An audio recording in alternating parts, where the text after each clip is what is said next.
Ya, ini namanya mind trading situ ya. Ini adalah trading evolutions-nya semua trader sebenarnya. Ya, kalau kita bilang trading journey, ini adalah trading journey. Apa itu trading journey? Ini adalah trading evolution untuk setiap trader. Tapi lu baru bisa melihat ini kalau lu punya jurnal. Lu percaya gue deh, lu kalau baru bisa melihat ini kalau lu punya jurnal. Kalau lu tidak punya jurnal, maka lu akan lihat trading journey ini omong kosong. Percaya gue. Kenapa? Karena dulu saya juga ngelihat trading journey ini omong kosong. Apalagi saat ini saya sedang bangun itu ya, trading sistem di forex. Secara emosi, ini omong kosong. Karena saya punya dasar di saham, makanya saya lihat iya. Ya gue ada di mana? Gue ada di learning phase-nya. Jadi misalnya ini ada garis break even ya. Berarti lu baru mulai kan? Ada namanya newbie luck. Seperti apa? Lu masih ingat gak waktu zaman COVID kemarin? Di situ banyak sekali newbie-newbie yang tanpa sistem pun untung.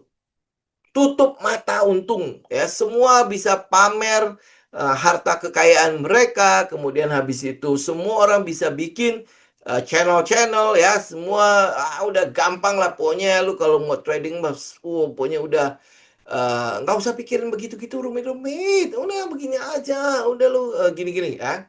Lu tutup mata, cap-cip-cup aja untung. Ya benar ya. Nah, itu newbie luck. Nah, hari ini mereka kemana? Nggak tahu ya. Nah, kemudian habis itu terjadilah yang namanya malapetaka yang datang. Ya, malapetaka di mana ada deepest loss-nya terjadi.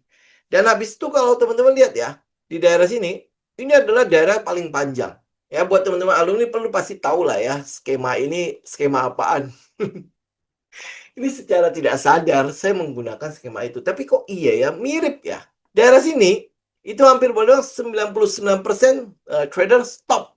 Kenapa? Karena berasumsi bahwa tidak pernah akan ada yang namanya keuntungan yang bisa lo peroleh dari saham. Kenapa? Ada bandar. Ada inilah, ada itulah, ada inilah, ada pokoknya semua adalah eksternal. Padahal dalam trading kita tahu ya, yang mesti lu kalahkan siapa? Internalnya lu sendiri. Nah, saya ngomong begini, ya masih itulah masuk ke dalam golongan itu pasti nggak percaya. Ya, lu yang sudah lama, lu tahu lah ya. Tapi kalau misalnya teman-teman benar-benar bikin jurnal, bangun sistem, segala macam, lu lihat ya.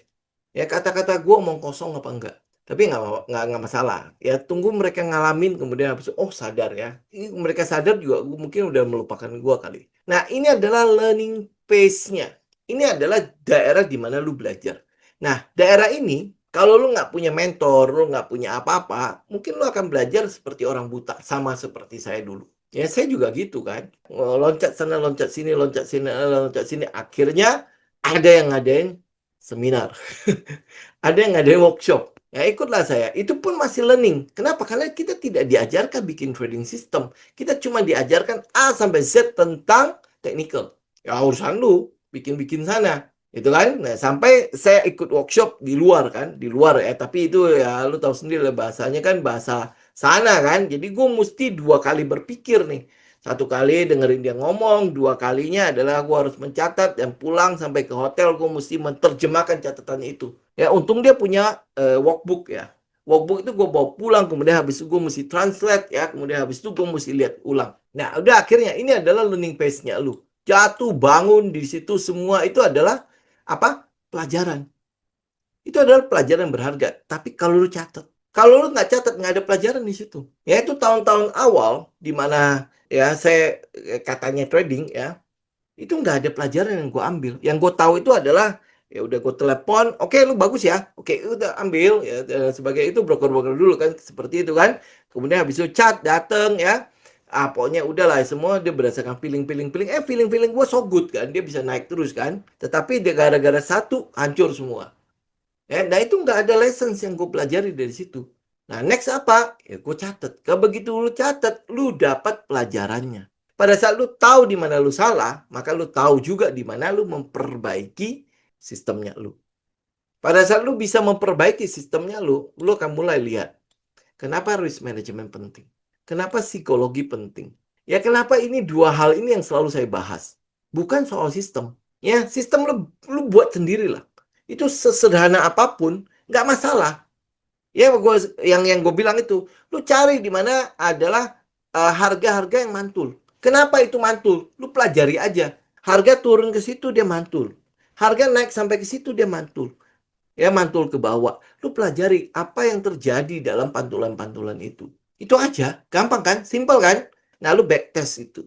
Bagaimana cara gue bisa menggambar pantulan-pantulan itu, kemudian pantulan itu bisa berulang. Nah, begitu nanti harga itu mulai balik lagi ke situ, dan dia mantul, gue mau ikut. Nah, bagaimana gue ikut?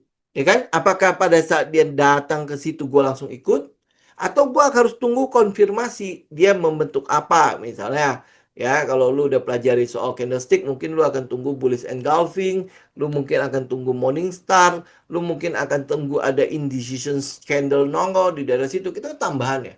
Setelah lu backtest kan? Atau mungkin setelah lu backtest, oh kelihatannya win rate-nya akan bertambah kalau lu tambahin ini. Nah, itu lu bangun sistemnya. Ini di daerah sini loh. Kalau dalam trading kita sebutnya apa? Akumulasi. Pada saat akumulasi apa yang terjadi? Semua diem. Semua mungkin rugi. Semua tidak akan ada apa-apa di daerah sini. Kenapa? Karena di sideways. Trend sideways itu kan adalah sebuah trend yang paling merugikan kan. Ya, buat banyak orang. Buat banyak orang. Tapi buat kita itu beda. Dia kalau ada sideways, itu mau kita tungguin. Ada apa di sideways itu? Nah, karena itulah teman-teman kalau lihat dari proses curve ini, trading journey ini justru adalah hal yang harusnya menjadi pondasinya lu. Lu harus bisa mendapatkan pelajaran-pelajaran banyak sekali dari situ. Dari loss-nya lu, dari berdarah-darahnya lu. Bukan memaki-maki orang lain. Bukan lihat market dan lain sebagainya. Kemudian habis itu bilang, ah inilah trading judi dan lain sebagainya. Ini makanya kenapa 99 trader itu stop di daerah situ. Kenapa 99% trader tidak pernah mau memperhatikan sideways. Nah, kalau kita memperhatikan, tapi kan ceritanya sideways-nya seperti apa kan? Itu adalah tempat lu belajar. Oke? Nah, di sini peran jurnal itu sangat-sangat dominan. Peran jurnal itu sangat dominan. Kenapa? Karena daerah sinilah lu bisa memperbaiki pola kesalahannya lu, pola yang berulang itu. Kenapa gua ruginya berulang? Kenapa gue bisa capai big loss? Kenapa? Bagaimana caranya gue bisa untung tetapi rugi gue rugi kecil? Ya, bagaimana? Ini pelajarannya nih. Dari sini ini adalah pelajaran utamanya. Dan lu harus bisa belajar dari situ. Kalau nggak, lu akan hilang uang terus. Dan lu tidak akan bisa mencapai angka ini. Ya, lu lihat deh proses akumulasi. Lu lihat proses akumulasi. Teman-teman alumni kan udah ikut kita cukup lama ya. Bagaimana proses akumulasinya? Itu sangat-sangat menyedihkan sekali kan. Kadang-kadang naik ya. Oh iya ini udah mulai nih. Ya udah mulai nih kadang-kadang dia bisa menyamar menjadi LPS di tengah situ. Terus habis itu break nih, SOS nih. Jebret gitu kan ke bawah. Lu lihat deh. Itu proses kita trading juga begitu kan. Jebret ke bawah. Ya ampun hancur. Lu pada saat emosi lu psikologi hancur lebur, dia malah spring. Tahu ya, saya udah sering ngomong spring kan. Ya, teman-teman yang bukan alumni kan pasti udah tahu ya. Dia malah spring. Terus habis itu dia naik dengan cepat. Kemudian habis itu dia bikin LPS. Dan ini LPS sebenarnya. Dan dia, itu kan, lu lihat deh, itu kan Wyckoff kan. Ya, ini memang trading journey itu seperti itu. Ya, ini adalah bull trap. Ya, bull trap. Ini adalah bear trap. Ya, itu seperti itu. Nah, pada lu udah belajar ini, lu udah dapat sistemnya, lu akan lihat kenapa risk management penting. Ya, setelah lu mempelajari risk management, lu tambahin ke dalam sistem lu akan lihat kenapa psikologi penting. Kenapa emosi harus gue jaga. Habis itu, lu akan lihat, lu akan take off. Ini lu lihat deh, dari newbie luck ke profit konsisten itu bukan soal cari sistem aja. Tetapi soal bertahan di fase paling menyakitkan yang bikin 99% trader menyerah. Ini loh di daerah sini. Mungkin teman-teman sekarang ada di daerah sini. Ya, jangan hilang harapan. Jangan hilang harapan. Makanya kenapa saya bikin itu lu bagaimana cara bangun sistemnya. Ya, bangun sistem. Udah bangun dari awal itu nggak apa-apa lu konsen aja dulu ke sistem. Risk management nanti. Yang penting lu sekarang udah punya sinyal buat masuk. Ya, sinyal buat masuk, lu udah bisa bikin trading plan dan lain sebagainya. Kemudian tambahin jurnal. Jangan lupa, tambahin jurnal. Nanti saya akan tambahin kok. Ya, dan itu semua gratis buat teman-teman. Tenang aja. Ya, nanti saya akan tambahin risk management, saya tambahin psikologi. Psikologi sebenarnya udah. Saya udah ngomong ini udah banyak kali kok. Ya, nanti akan keluar kayak neuroscience segala macam ya, nanti akan keluar yang pendek-pendeknya. Ya, itu. Ya, lu tinggal evaluasi benar nggak seperti itu. Kalau benar seperti itu, maka ya kurang lebih ini. Buat teman-teman nih kalau misalnya itu ya, saya punya e-book ya. Ini nggak jualan ya, tenang aja teman-teman, saya nggak jualan. Ini e-book yang saya posting di Tele.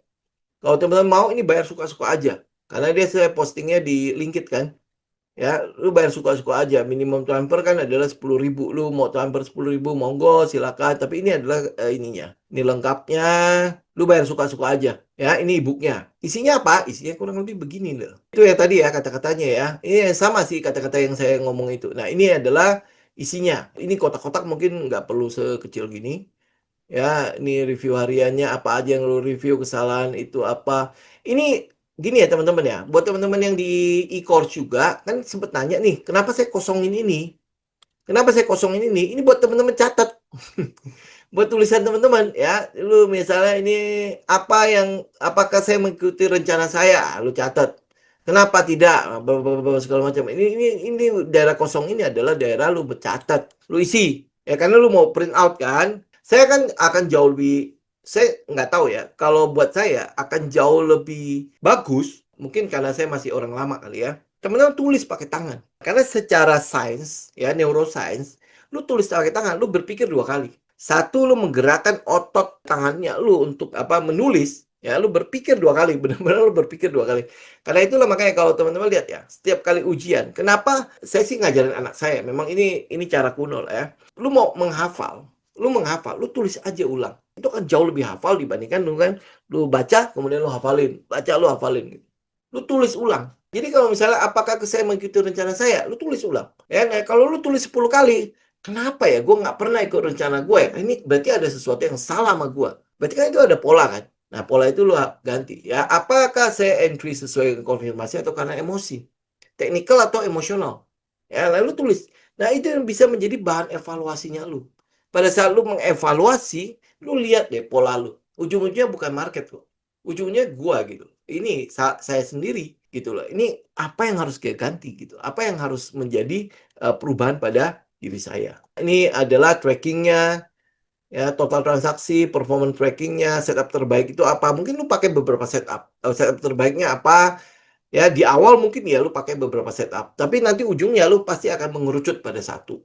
Ya udah cukup. Lu masih ingat gak dulu? Dulu kita sampai itu ya bikin setup soal cup and handle, triangle, ya flag dan lain sebagainya kan itu udah hampir gua nggak pakai lagi kan. Nah itu teman-teman bisa akhirnya nanti bisa lihat setup terbaik itu apa. Ya sudah setup itu aja yang lu pakai. Nah kemudian habis itu monthly reviewnya dan ya udah kayak gitulah ya. Kurang lebih ini sekitar berapa ini 5 halaman semua itu udah include di dalamnya kok. Nah ini kalau lu mau baca ulang apa yang di sini sebenarnya udah ini. Nah, ini yang soal neuroscience-nya, manual journaling dan neuroscience-nya. Kenapa ini penting? Aktivitas menulis tangan lebih dalam pengaruhnya terhadap pembentukan koneksi otak daripada mengetik. Dan ini sudah saintifik. Saya nggak cuma asal ngetik begitu saja, itu sudah melalui penelitian. Nah, lu boleh cek lah. Ya, lu boleh cek terutama buat orang-orang seumuran saya, masih angkatan-angkatan saya ya. Saya angkatan apa ya? Generasi sebelum milenial ya. Di mana kita masih lebih mengandalkan menulis dibandingkan dengan mengetik-mengetik gitu ya. Apa yang dilakukan dan manfaatnya? Nih ya, gunakan buku fisik. Tactile experience meningkatkan fokus ya. Ya, nah, tempel chart dan screenshot kombinasi visual dan kinestetik. Oke, tulisan tangan setiap hari memicu proses integrasi antara pikiran sadar dan pikiran bawah sadar. Nah, ini manfaat neuroscience ya. Menulis manual melibatkan otak prefrontal cortex kita dan limbik kita. Limbik di mana? Limbik memori kita. Frontal cortex di mana? Di otak berpikir kita. Nah, limbik itu isinya otak animal kita. Tetapi kalau limbiknya diisi oleh memori-memori yang bagus, ya, memori-memori yang bagus, otomatis kita nanti reaksi kita, autopilotnya juga bagus. Paham ya? Jadi dengan menulis manual, lu sebenarnya sedang mengisi otak prefrontalnya lu dan memorinya sekalian. Jadi dimasukin sekalian. Jadi lu nggak perlu 2 kali. Nggak perlu harus diulangin sampai 99 kali, ya 100 kali, dan lain sebagainya. Akhirnya baru masuk ke limbik. Jadi dengan lu menulis saja, lu udah bisa lihat, gue kok ngulangin lagi ya. Gue kok ngulangin lagi ya antara kognitif dan emosi. Ini akan meningkatkan kesadaran, refleksi, dan penguatan kebiasaan baru. Ya ini ya, jadi ya teman-teman bisa lihat lah ya, kenapa jadi ada step-stepnya. Kenapa saya melihat ke ini, ke arah kayak neuroscience segala macam, ini urusannya kalau ke sini. Ya kenapa saya sampai bicara mengenai, lalu kalau misalnya bisa, sedikit menggunakan meditasi atau ya mungkin cara-cara lu lah untuk menenangkan pikiran lu, bagaimana mengendalikan emosi lu yang cukup melonjak, ya kan? Nah, itu adalah unsur-unsur psikologinya. Karena kalau begitu setup, begitu sistem lu udah jadi, sebenarnya lu udah nggak perlu mengutak-atik sistemnya lagi. Yang lu perlu kutak-atik akhirnya ke risk management dan psikologinya lu. Gitu. Kalau emosi lu masih terus bermain, maka berarti resiko lu terlalu tinggi. Kalau resiko lu sudah atur, emosi lu masih main, lu mesti cek psikologinya lu. Ya, ada kalanya sebenarnya gua adalah scalper, tetapi gua dipaksa menjadi position. Itu pasti nggak cocok. Ya kan? Sebenarnya gue adalah position, gue dipaksa untuk scalping. Nah, itu pasti nggak cocok. Pasti ada namanya benturan-benturan emosi di dalam situ. Ya, ini teman-teman bisa lihat ya. Ini berarti minggu keberapa ya? Minggu kedua apa minggu ketiga ya? Dalam hal teman-teman bangun trading system ya. Ini saya yang mau bicara mengenai jurnal. Oke?